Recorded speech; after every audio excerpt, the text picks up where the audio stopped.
Welcome back again in the future nurse 24 YouTube channel.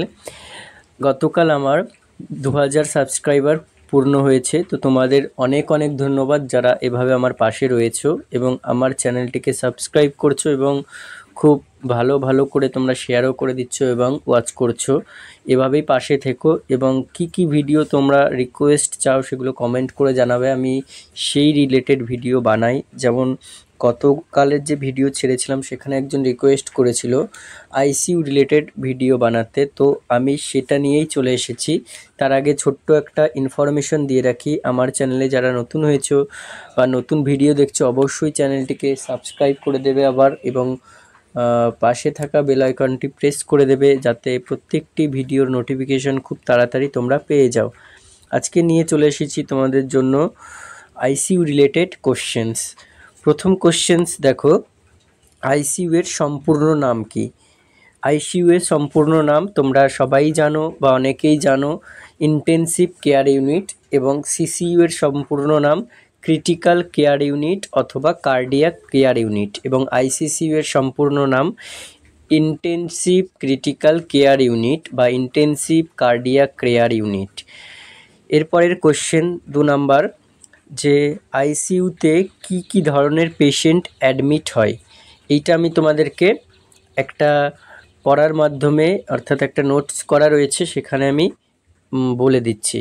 এবং তার আগে বলে রাখি, আমার আগের ইন্টারভিউ রিলেটেড ভিডিও যারা দেখোনি তারা এখানে আমি আই বাটনে দিয়ে দেব, সেটা দেখে নেবে। আগে ঠিক আমার এর আগের ইন্টারভিউ ভিডিওটা, এভাবে কিন্তু আমি প্রত্যেকটা ভিডিওর লিংক ডেসক্রিপশনে বা আই বাটনে দিয়ে দেব, দেখে নিতে পারবে তোমরা।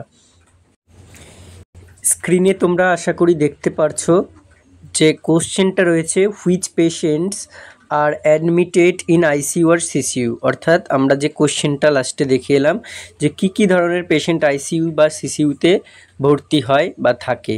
প্রথমে দেখো এখানে পয়েন্ট আউট করে দেওয়া আছে, ফার্স্ট অফ অল আছে কার্ডিওভাস্কুলার ইনসিডেন্ট, ঠিক আছে, মানে সিভিএ হচ্ছে সেরিব্রোভাস্কুলার অ্যাটাক, কিন্তু এখানে কার্ডিওভাস্কুলার ইনসিডেন্ট রয়েছে। তার মধ্যে প্রথমেই রয়েছে হার্ট অ্যাটাকস বা এমআই পেশেন্ট থাকে, স্ট্রোক পেশেন্ট থাকে, complications from high blood pressure, এইগুলো হচ্ছে হার্ট বা কার্ডিওভাস্কুলার ইনসিডেন্টসের মধ্যে।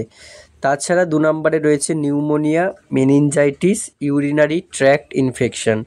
3 নম্বরে রয়েছে acute respiratory failure, COPD patient.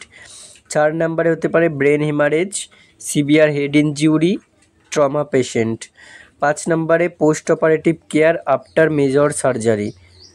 6 cancer patients, sepsis patient. 7th burn patient, organ transplant patient. পরবর্তী কোশ্চেন্স 3 নাম্বার কোশ্চেন, আইসিইউতে ইউজ করা হয় এমন কয়েকটি মেডিসিনের নাম বলো। এটা জানার আগে আমি তোমাদেরকে আরও একটা রিমাইন্ড করে দিতে চাই, এমার্জেন্সি ড্রাগস বা এমার্জেন্সিতে কী ড্রাগস ব্যবহৃত হয়। এই ভিডিওটা আমার যে দেখোনি সে এই আই বাটনসে আমি দিয়ে দেব, দেখে আসবে, বা ডেসক্রিপশনেও লিঙ্ক দিয়ে দেব, দেখে আসবে।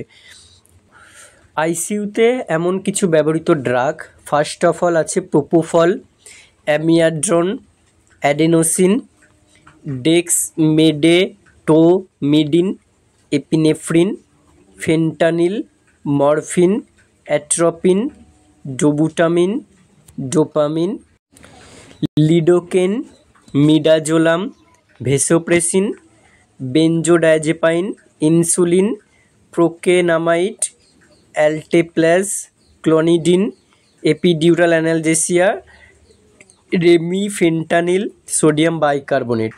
এইরকম আরও বেশ কয়েকটা ড্রাগ রয়েছে, সবগুলো আমি এখানে এক্সাম্পলসে দিইনি। পরবর্তী কোশ্চেন্স দেখো, আমাদের 4 নাম্বার কোশ্চেন্স, আইসিইউতে কি ইনস্ট্রুমেন্ট বা ইকুইপমেন্ট থাকে? এটা কিন্তু একটা ভাইটাল কোশ্চেন, যেটা তোমাদের প্রায়শই আইসিইউ নার্স, যদি তুমি কোনো জায়গা থেকে এক্সপিরিয়েন্স করে আসো তাহলে কিন্তু আইসিইউ থেকে এইগুলো ধরতে দেখা যায়। আইসিইউ এর ইনস্ট্রুমেন্ট বা দেখো তোমরা 4 নাম্বার কোশ্চেনটা এখানে দেখতে পাচ্ছ, what are the equipments present in ICU. এইটা আমি তোমাদের সাথে ডিসকাস করে দিচ্ছি কিন্তু খুব শর্টলি, কারণ এটা ডিটেলসে দেওয়া আছে। ডিটেলসে বলতে গেলে ভিডিওটা অনেক লং হয়ে যাবে। প্রথমত ইনস্ট্রুমেন্টের নাম রয়েছে দেখো মেকানিক্যাল ভেন্টিলেটর, ঠিক আছে। মেকানিক্যাল ভেন্টিলেটরে কি করা হয়, কোনো পেশেন্টস যদি এয়ারওয়েতে থাকে তাহলে সেই পেশেন্টসের এয়ারওয়েটাকে কন্ট্রোল করার জন্য একটা জেনারেল কন্ট্রোলড ওয়েতে গ্যাস ফ্লো করা হয়। গ্যাসটা মোডস অফ ভেন্টিলেশনসের মাধ্যমে এখানে পেশেন্টের দেহে পাঠানো হয় এবং সেখানে তার কিছু মেকানিজমস রয়েছে আর কম্পোনেন্টস রয়েছে। কম্পোনেন্টসের মধ্যে control panel, sensor, valves, blower, humidifier.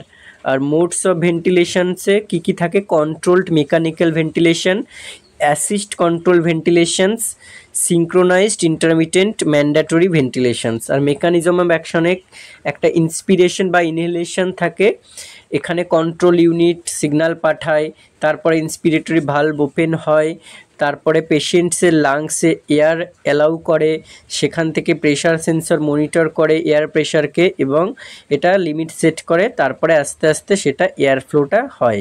এইভাবে কিন্তু ইন্সপিরেশন হয়। এক্সপিরেশনও সেটা আবার কন্ট্রোল ইউনিট সিগন্যাল পাঠায়, এক্সহেলেশন ভালভ ওপেন হয় এবং এক্সহেলেশন ভালভ ওপেন হয়ে এক্সহেল গ্যাস এসকেপ করে। এইভাবে কিন্তু এটা চলে। এরপরের পরবর্তী ইকুইপমেন্ট রয়েছে CPAP, continuous positive airway pressure, ঠিক আছে। এটা টাইপস রয়েছে কিছু। টাইপসের মধ্যে number 1 fixed pressure CPAP, auto adjusting CPAP এবং বাই লেভেল সিপ্যাপ। মেকানিজম এর রয়েছে, দেখে নেবে। ইনটিউবেশন, পরবর্তী ইনটিউবেশনের কোশ্চেন আছে, আমি সেখানে ডিটেলসে এখানেই বলে দিচ্ছি, তাহলে সেখানে আমি কভার করে দেবো। এটা একটা মেডিকেল প্রসিডিওর যেখানে কোনো এন্ডোট্রাকিয়াল টিউব ইনসার্ট করা হয় যদি রেসপিরেটরি ফেলিওর থাকে, কার্ডিয়াক অ্যারেস্ট থাকে, ট্রমা টু হেড, চেস্ট, নেক এগুলো থাকলে সেই এন্ডোট্রাকিয়াল টিউব ইনসার্ট করে মাউথ আর নোসের মধ্য দিয়ে কি করা হয়, সিকিউর এয়ারওয়ে প্রোভাইড করা হয় ভেন্টিলেশন। এটা একটা ভেন্টিলেশনের মাধ্যম। টাইপস ওরোট্রাকিয়াল ইন্টিউবেশন, ন্যাজোট্রাকিয়াল ইন্টিউবেশন আর ক্রায়োথাইরোটমি। এরপরে কি থাকছে, সাকার মেশিন থাকে যেখানে হচ্ছে তোমার সাকশন করার পারপাসে এটা ব্যবহার করা হয়। তাছাড়া পালস অক্সিমেট্রি থাকছে, ট্রাকিওস্টোমি টিউব থাকছে, রাইলস টিউব বা ন্যাজোগ্যাস্ট্রিক টিউব থাকছে।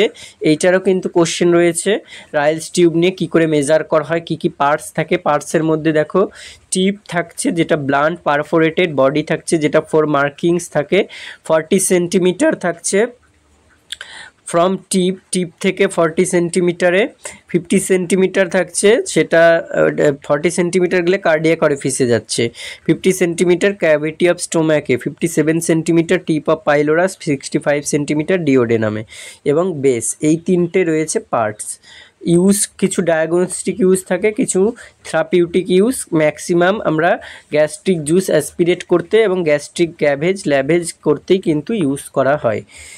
এরপরে ডিফিব্রিলেটর মেশিন রয়েছে, হিউমিডিফায়ার থাকে, নেবুলাইজার মেশিন থাকে, কার্ডিয়াক মনিটর থাকছে, সিরিঞ্জ পাম্পের কিন্তু কাজ কি সেটা কোশ্চেন করা আছে। এখানে দেখো বলে দিচ্ছি, ইনফিউশন পাম্প বা সিরিঞ্জ পাম্প হলো একটি মেডিকেল ডিভাইস যার সাহায্যে কন্ট্রোলড ওয়েতে মেডিকেশন বা ফ্লুইড ডেলিভার করা হয়। টাইপসে কী কী থাকে, linear syringe pump, rotary syringe pump, micro infusion syringe pump. Component, syringe pump body, control panel, alarm system. এটা কিভাবে কাজ করে দেখো, এখানে পুরো অ্যাকশনটা দেওয়া আছে। সিরিঞ্জ লোডেড করা হয় পাম্পে এবং প্লাঞ্জার সিকিউর করে রাখা হয়, যতটা অ্যামাউন্ট দরকার সেই অনুযায়ী ইনফিউশন রেট ভলিউম সেট করা হয় কন্ট্রোল প্যানেল ইউজ করে। এরপরে পাম্প অ্যাক্টিভেট করা হয়, মোটর সিরিঞ্জ প্লাঞ্জারকে ড্রাইভ করিয়ে সেট রেট অনুযায়ী ফ্লুইড বা মেডিকেশন ডেলিভার করে। কোনো প্রবলেমস হলে অ্যালার্মিং সিস্টেম ডিটেক্ট করে সেই প্রবলেমস। এরপরে আমাদের 5 নাম্বার কোশ্চেন, ইনটিউবেশন ট্রেতে কী কী ইনস্ট্রুমেন্ট থাকে। এটাও খুব একটা ভাইটালস কোশ্চেন। ইনটিউবেশন কি আমি একটু আগেই বললাম যে এন্ডোট্রাকিয়াল টিউব ইনসার্ট করা, কিন্তু এতে কী কী ইনস্ট্রুমেন্ট থাকে, ট্রেতে কী কী থাকে সেটা কিন্তু আমি আমার আগে একটা ভিডিও করে দিয়েছি, তোমরা না দেখে থাকলে আমি এখানে আই বাটনে দিয়ে দেবো, অবশ্যই দেখে আসবে। 6 নম্বর কোশ্চেন্স দেখো, কোনো আনকনসিয়াস পেশেন্ট আইসিইউতে ভর্তি হলে তার ম্যানেজমেন্ট কিভাবে করবে। এইটা কিন্তু খুব ইম্পর্টেন্ট একটা কোশ্চেন। আনকনসিয়াস পেশেন্ট, সেটা হাইপোগ্লাইসিমিয়া হলে, এবারে আমি অ্যাকর্ডিং টু কন্ডিশন একটা দিয়ে বুঝিয়ে দিচ্ছি যে হাইপোগ্লাইসিমিয়া হলে আমি ইমিডিয়েটলি অ্যাডমিট করব, তারপরে সুগার লেভেল চেক করব, হাইপোগ্লাইসিমিয়া অবশ্যই থাকবে সেটা, তারপরে প্রথমে আইভি গ্লুকোজ দিতে হবে D25, তারপরে D10 D5, এভাবে নর্মাল স্যালাইন দিয়ে আবার সুগার চেক করতে হবে, আর না হলে আবার রিপিট করতে হবে, ঠিক আছে। তারপরে ফিজিশিয়ানকে সেটা কিন্তু রিপোর্ট করতে হবে। এভাবে এরপরে তো পেশেন্টের আইও চার্ট মেনটেন করা, পেশেন্টের খাবার, ডায়েট, পেশেন্টের মেডিকেশনস, এগুলো সব তোমাকে কিন্তু ঠিকঠাকভাবে মেনটেন করতে হবে। 7 নাম্বার কোশ্চেন্স দেখো, ডায়াবেটিক কিটোঅ্যাসিডোসিস কি। এটা কিন্তু ইনসুলিন থেরাপি বা বলতে পারো ডায়াবেটিস মেলিটাসের একটা ক্রনিক কমপ্লিকেশন। ডায়াবেটিস মেলিটাস যেটা হচ্ছে আমরা জানি যে সুগার, সেই সুগারের একটা কমপ্লিকেশনস কিন্তু ডায়াবেটিক কিটোঅ্যাসিডোসিস। এরপরে দেখো 8 নাম্বার, ভেন্টিলেশন মেশিন কিভাবে চালাতে হয়, এটি কন্ট্রোল করেছো তুমি। ভেন্টিলেশন নিয়ে আমি একটু আগেই বলে দিলাম, মেকানিক্যাল ভেন্টিলেশন থেকে সেটা একটু আগে গিয়ে দেখে আসবে, বা তোমরা ভিডিওটা পজ করেও পড়ে নিতে পারো। Question number 9, Ryle's tube insertion and feeding. এটাও কিন্তু আমি বলে দিলাম কোন পজিশনে করতে হয়, হাই পাওলার্স পজিশনে রাইলস টিউব ইনসার্ট করতে হয়। ফিডিংটা নিয়েও দেখবে আমার ভিডিও করা আছে। সিরিঞ্জ পাম্পের কাজ কি, এটাও কিন্তু আমি একটু আগেই দেখিয়ে দিলাম। একজন আইসিইউ নার্স হিসেবে তুমি কোনো কনসিয়াস পেশেন্টের আইও চার্ট কীভাবে মেনটেন করবে। দেখো, ইনটেক অর্থাৎ পেশেন্টসকে তুমি যা যা খাওয়াচ্ছ সেগুলো আইও চার্টে পেশেন্টের নাম, অ্যাড্রেস, তারপরে এজ, ডায়াগনোসিস দিয়ে লিখে রাখবে। দি ইনটেক যখন তুমি খাওয়াচ্ছ টাইম দিয়ে প্রপারলি লিখে রাখতে হবে। এবং আউটপুট অর্থাৎ তার তো নিশ্চয়ই ক্যাথেটারাইজেশন করা থাকবে, তো আউটপুট তুমি পার আওয়ারে কত এমএল ইউরিন পাস করছে সেটাও লিখে রাখছো। তো এইভাবে একটা আইও চার্ট মেনটেন করতে হবে। এবার অবশ্যই 30 ml পার আওয়ারের কম ইউরিন আউটপুট হলে ফিজিশিয়ানকে তুমি মনিটর করবে, আর সে ঠিকঠাকভাবে ইনটেকও না করলে সেটাও কিন্তু ফিজিশিয়ানকে ইনফর্ম করতে হবে। এরপরে রয়েছে দেখো, respiratory acidosis like alkalosis and metabolic alkalosis acidosis কি, এটাও আমি তোমাদেরকে দেখিয়ে দিচ্ছি।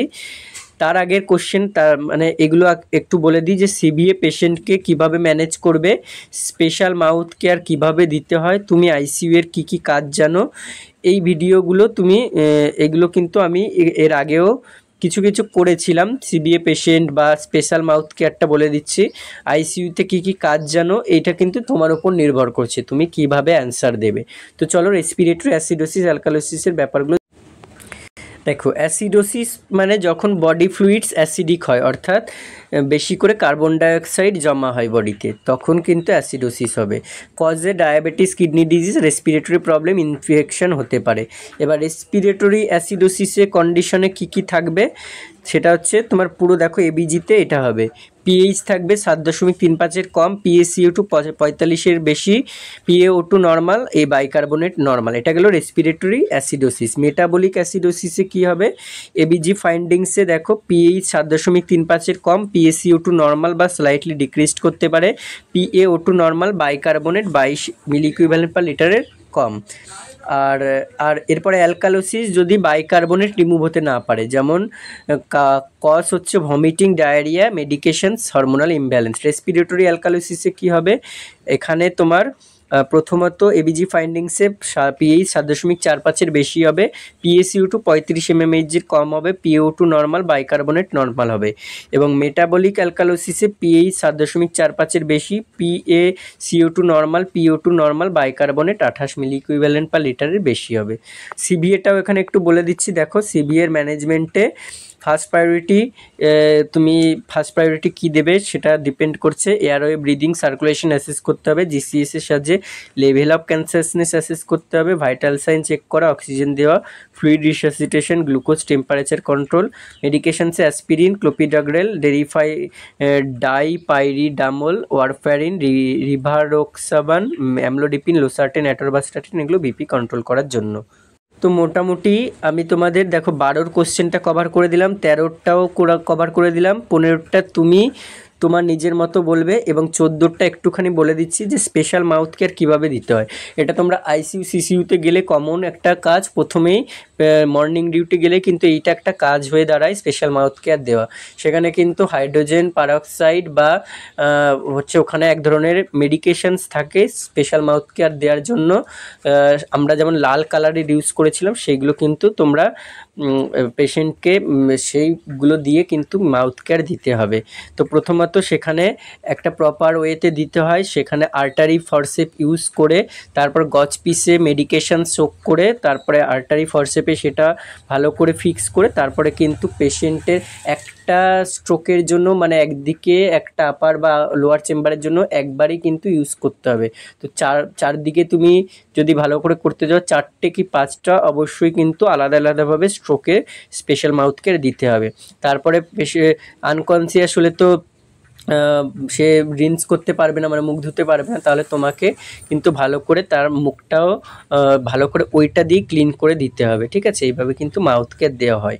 তো মোটামুটি এইটা তোমরা রিকোয়েস্টে আমি করে দিলাম আইসিইউ রিলেটেড কোশ্চেন। আরও কিছু কোয়ারি থাকলে বা তোমাদের জানার থাকলে অবশ্যই কমেন্টে বলবে, আমি সেখানে রিপ্লাই দিয়ে দেবো।